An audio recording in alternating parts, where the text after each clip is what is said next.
Welcome to another session of Genealogy Quest. My name is Ken Goldsberry and I'm your host with the Larimer County Genealogical Society. May I suggest to our viewers you have a pen and pad handy for taking notes.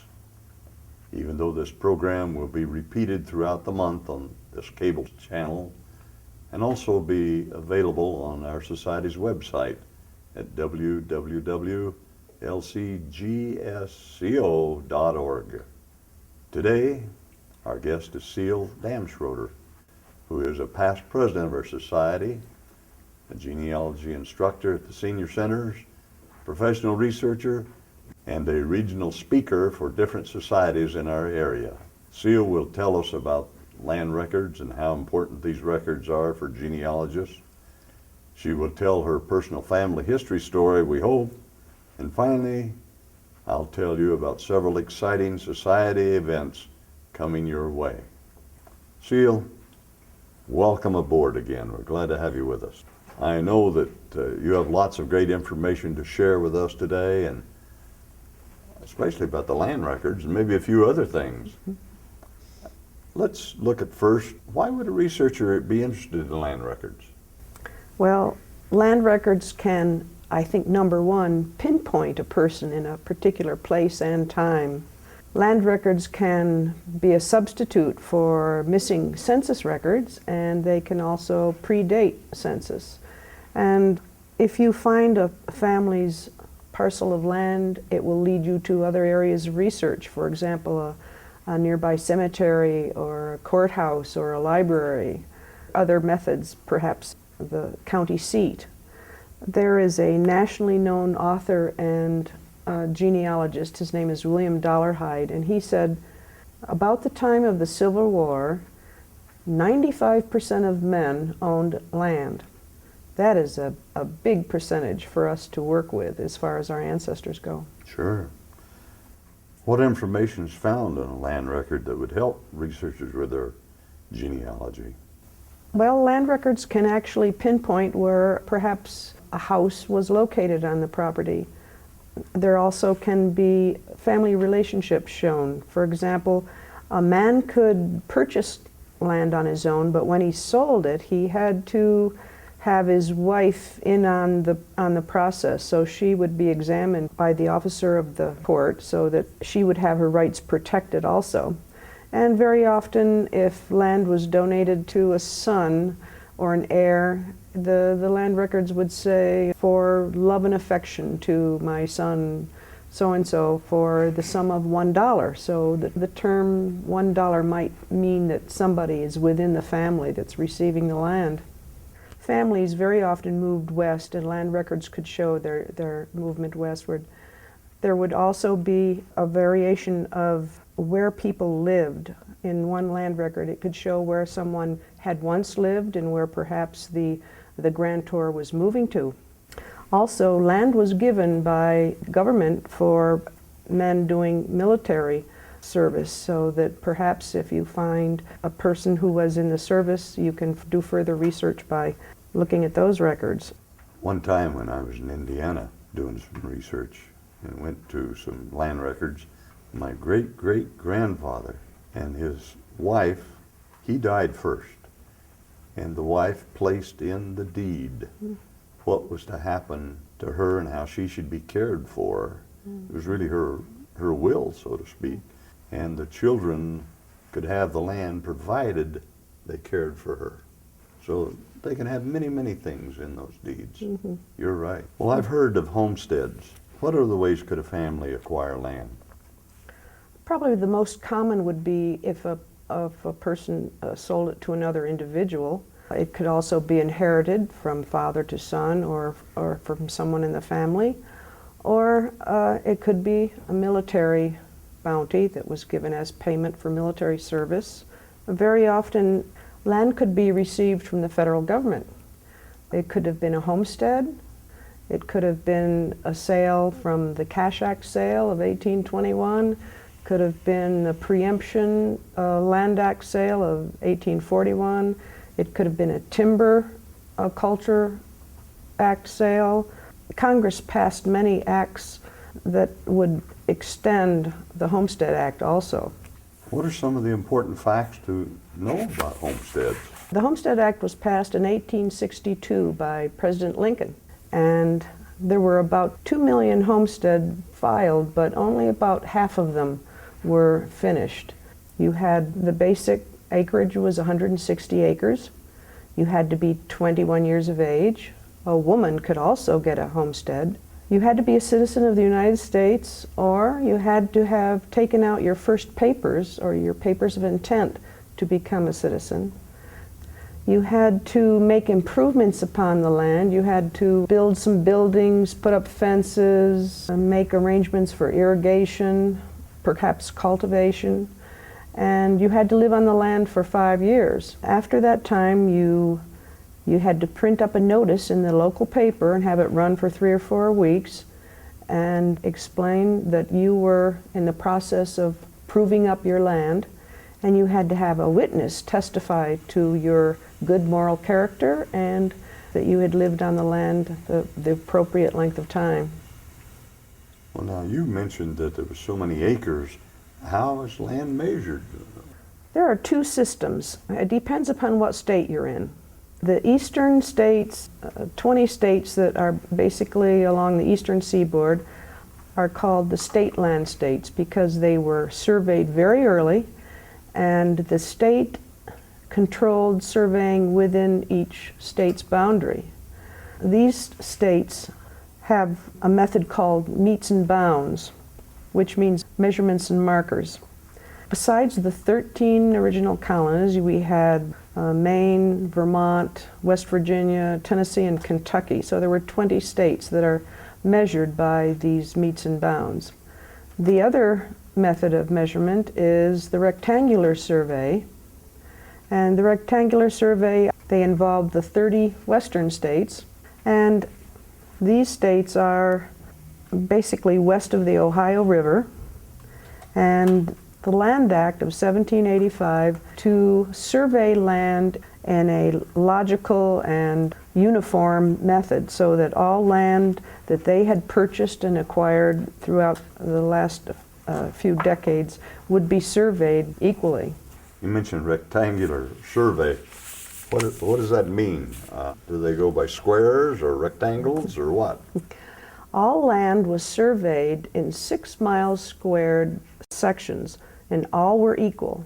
There are 36 sections in each township, and each township is designated from the distance from a meridian and a baseline.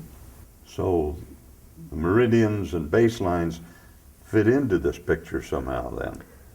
Yes, the meridians are imaginary lines that run north and south from pole to pole.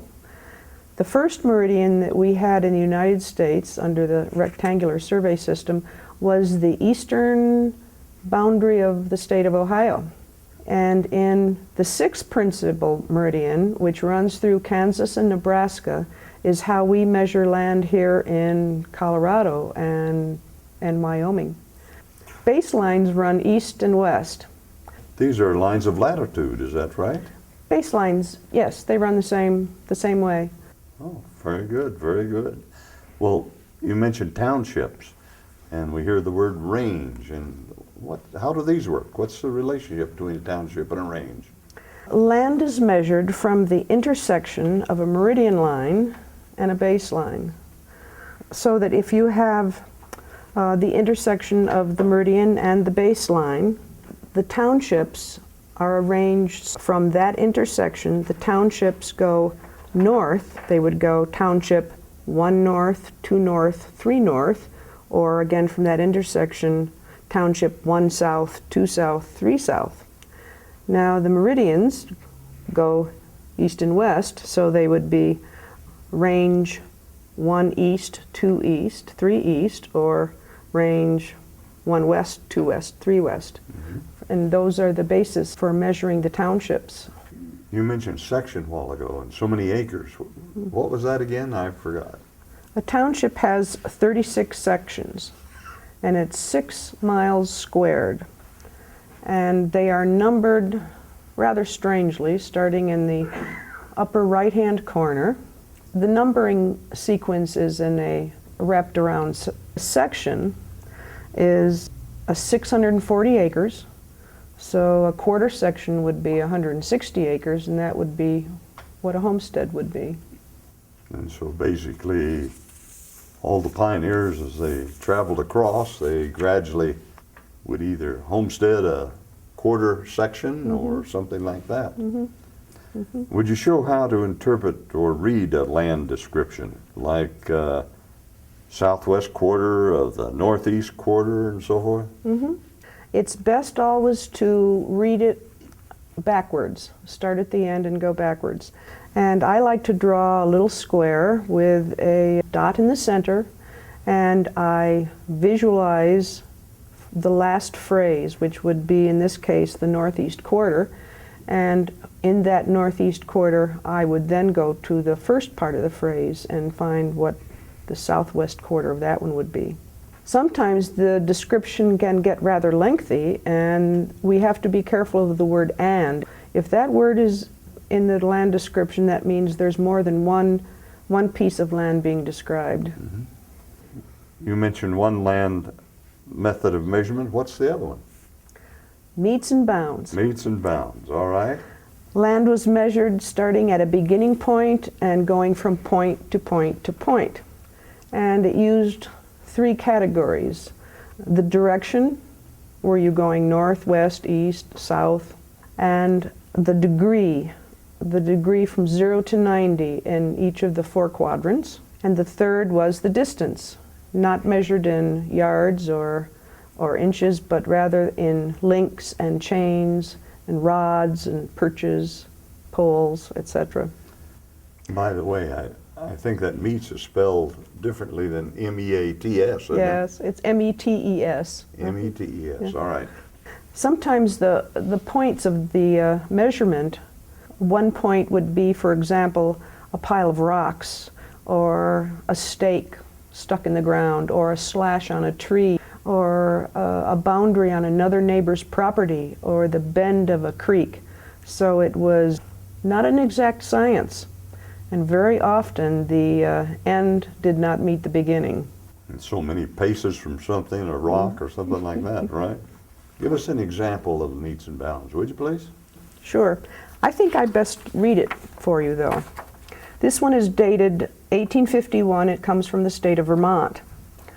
Beginning at the southeast corner of a large survey heretofore laid to Sir Ernest Kilbourne, commonly called the Mill Pitch, now owned by Isaac McDaniels, then running east 10 degrees south, 122 rods to a birch tree marked, then north 10 degrees east, 269 rods to a small balsam tree in the south line of the survey heretofore laid out to Sir Ernest Kilbourne and Walter Burton, 105 acres and 18 rods of land, be the same more or less.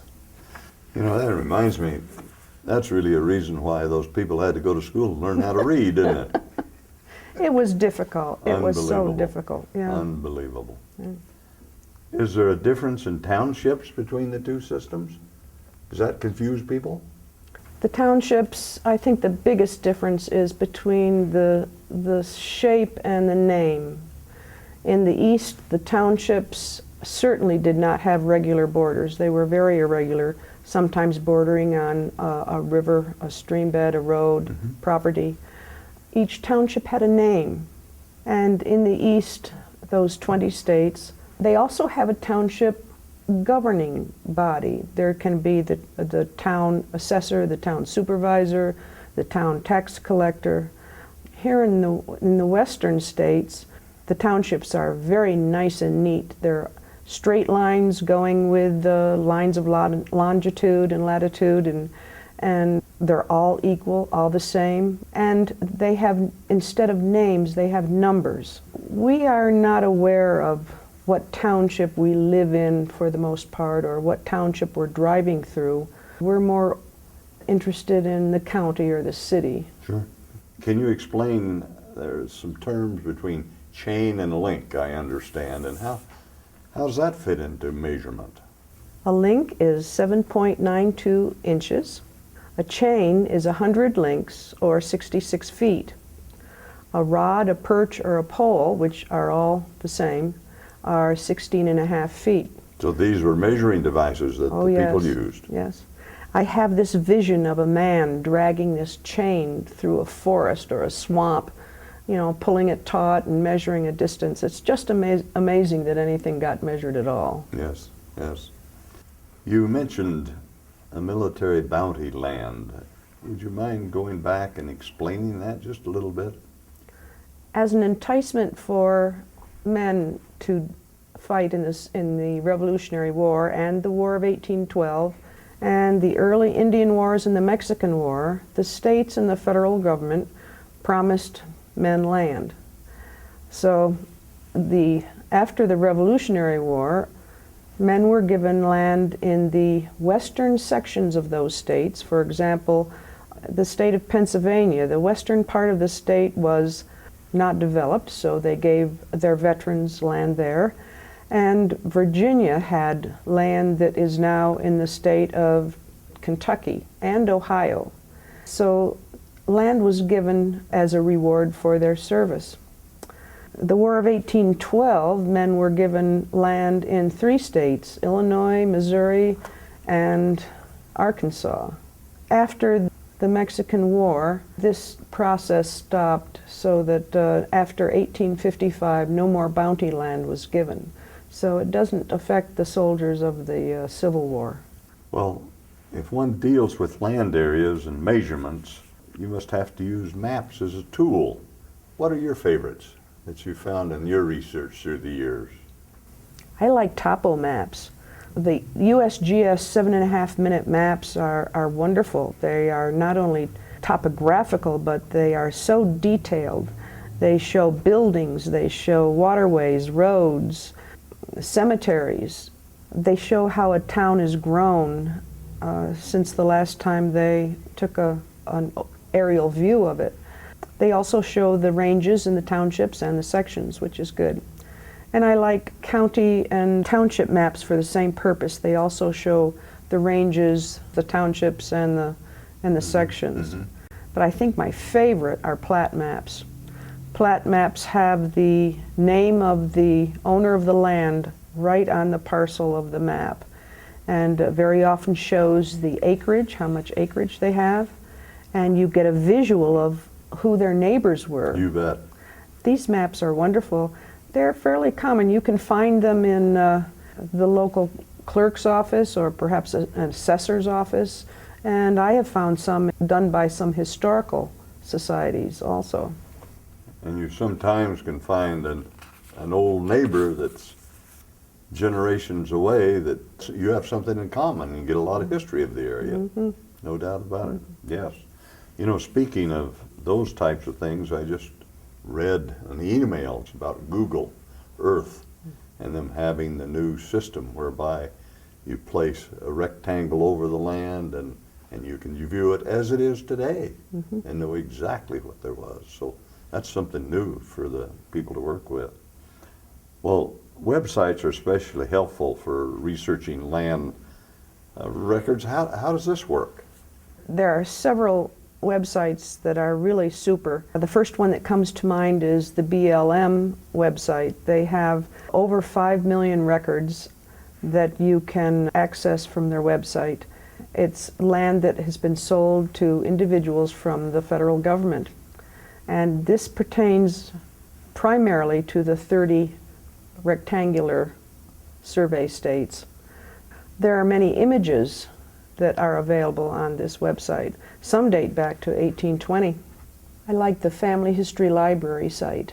I like to go to their library catalog and go to the state and the county that I'm interested in and look to see the land records that are available. You can see what years are covered by the grantee grantor indexes, and then see the scope of the land records themselves. It's an immense collection. I also like the National Archives site, where you can order land bounty records and military warrants. They have the forms that you can download right from your computer. And there is a little site called genealogytools.net that if you fill in the blanks using meets and bounds descriptions and then push a button, it makes a wonderful little graph for you of the land that you've described. There's a very good website for maps. It's at the University of Texas in Austin, and it is the Perry Castaneda Library, and they have a fantastic collection of not only world maps, but American maps, Texas maps, medieval maps. They have the topographical maps of the United States, and it's just a wonderful, wonderful library. Well, this gives us an idea of where one can obtain land records, there's no doubt. Is there any others that you can think of off the top of your head? I think it's best to go to the county where your ancestor lived. Go to the county clerk's office. They have those land records stacked from the floor to the ceiling. They're huge, giant, heavy volumes, but that's the best place. If you can't go to the county, I would go to Salt Lake City to the LDS library and use their microfilms of the grantee grantor indexes, and then go right to the land records themselves. The National Archives has 10 million records of land sales to the public from the federal government, the military land warrants. I found that land records are not an easy fix. They are not easily found online. It's too massive a collection. Perhaps sometime in the future there'll be more records digitized, but when you consider the size that each county has of land records, it would be an immense project. Well, Seal, we mentioned early in the show that you might have an interesting ancestor story related to the use of the land records. You want to share that with us? I have visited land that my great-grandfather had in New York State. He was an immigrant from Yorkshire. I did some land research and I found where the land was. I had a photograph of the family sitting out in front of the house, and I drove up and down the roads until I found that house, and I went in and knocked on the door. And a lady came to the door and told her why I was interested, and she invited me in, and I had a short tour of the house. I sat in a tiny kitchen that had a wood stove in it, and I know from the photograph that that wood stove is in the same place that it was 140, 50 years earlier when my great-grandfather and grandmother tried to feed their 12 children, I think it was. So that was quite an experience for me.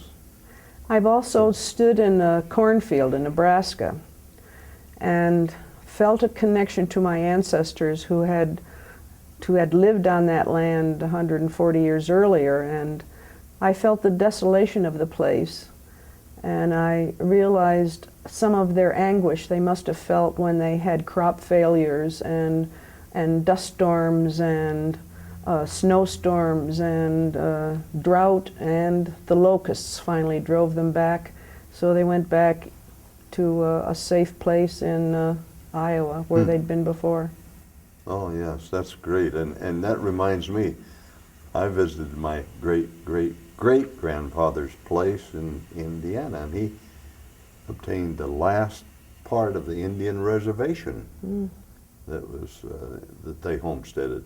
And the gentleman that owned it there told me about the various artifacts that the Indians had and what he had found, but he didn't want to share any of them with me. So that's a fantastic story, though. Very interesting.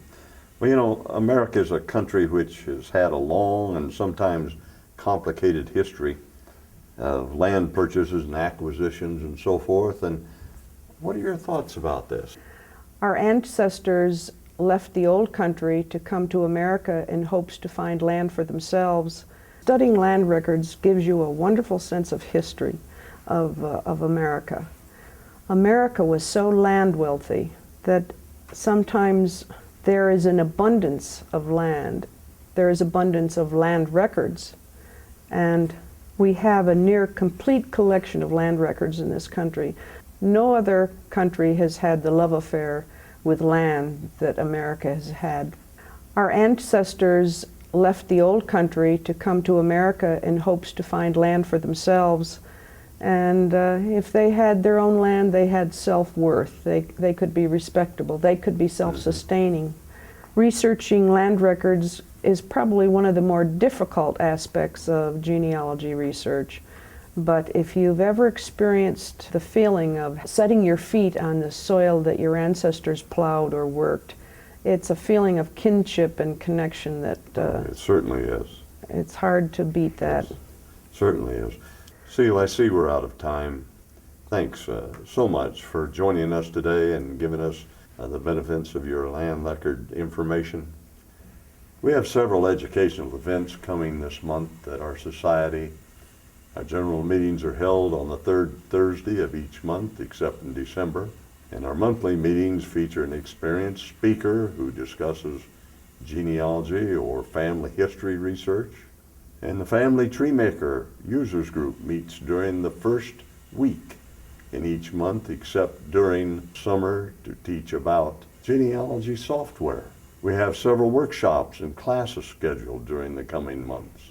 Please visit our society's website, www.lcgsco.org, or our Facebook page for a schedule of events. And if you're interested in purchasing a DVD of our Genealogy Quest programs, please visit our website for details. And be sure to look at this month's edition of 50 Plus Marketplace News. Our society writes a genealogy column every month with some great information on genealogy and family history research. It is always available at your libraries and senior centers in Larimer County. Thanks so much for joining us today. We look forward to seeing you next month. Have a nice week, everyone.